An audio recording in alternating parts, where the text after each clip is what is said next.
I got the new Torize AS1. I was about to start the track for the album. I unpacked the synthesizer. 5 minutes or 10 minutes later, I had a really strong melody going on. The first thing to do was to simplify the sound so I can hear what the oscillators are doing. I removed all the modulations going to the oscillators and to the filter, and I had this really simple square waveform.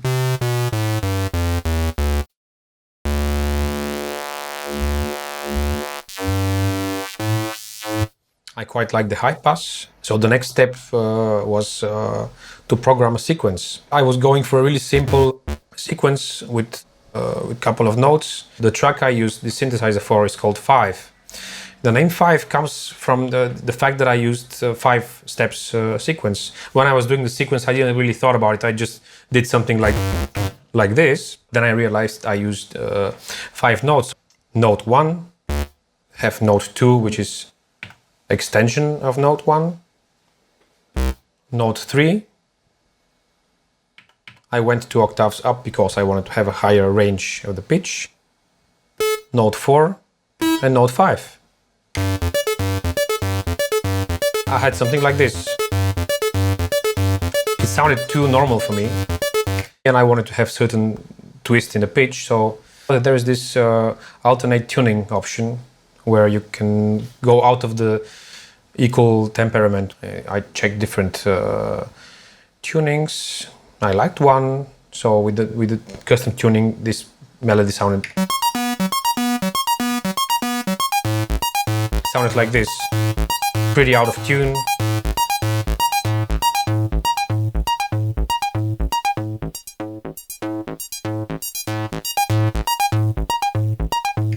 Pretty out of tune, but very good to my ears. A bit disturbing. I like it to be a bit disturbing sometimes, but still it was not rough enough.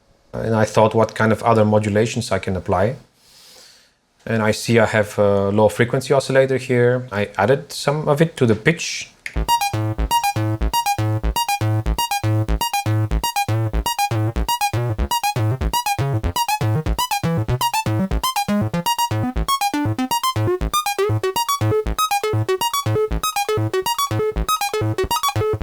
Still not crazy enough, so I thought let's make the LFO so fast, let's bring it to the audio range so it sounds more like a FM synthesizer, very metallic and very rough.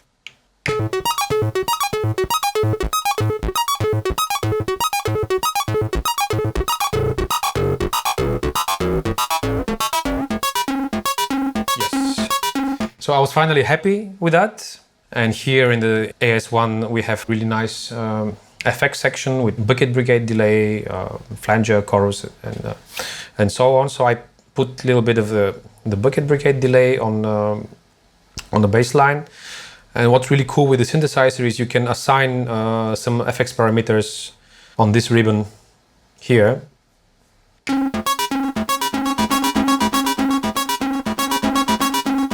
Little delay by my taste.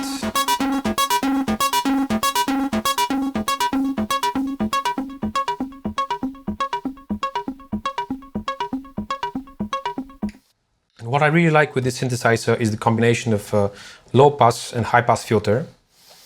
So when you have a sequence with a very big amplitude in the pitches, low and high, when you assign both filters to track the keyboard, the way they act, it's almost like you're having two different melodies.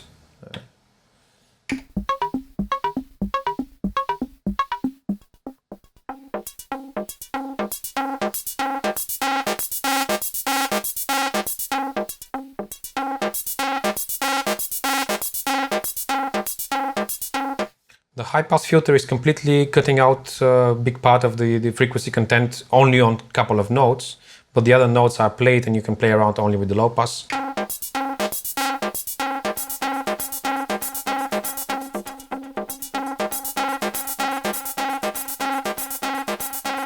Now you want to introduce the second melody, you start to play with the high pass.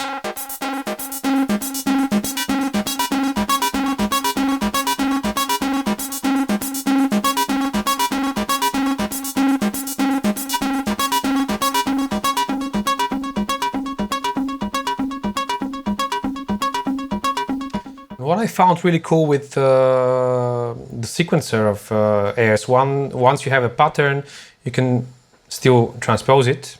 As I needed a bit more variation for this melody, I was, basically trying different keys.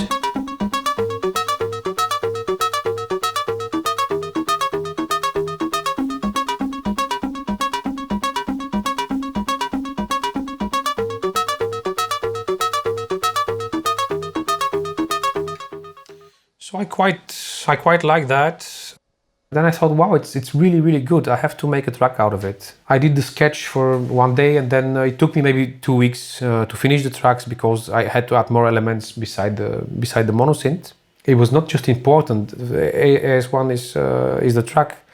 If I didn't got the synthesizer, I wouldn't make the track.